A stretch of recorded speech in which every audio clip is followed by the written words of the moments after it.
TEACCH stands for Treatment and Education of Children with Autism and Communication Handicapped Conditions, hence the acronym TEACCH.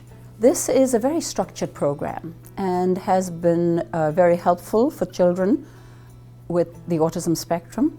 It was developed in Chapel Hill and has been around for quite a while. It has a program where a child uses a lot of visual supports and has their own particular playstations or workstations that they can adapt to, and actually works with adaptation. So the philosophy is not of changing somebody with autism being inferior, but just being different.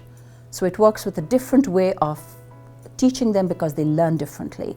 And what is interesting about the TEACCH approach is that it is very well or very easily transitioned into a classroom.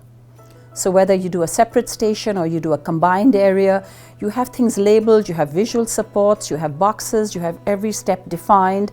So it gives a lot of visual and manipulative support for children with the spectrum who benefit from this kind of structure because it's broken down into pieces. TEACCH applies to a very structured teaching program, and it is something that is very respectful of the philosophy of how children with autism learn. There have been studies which show that children have benefited from TEACCH use both in the school environment as well as in the home environment.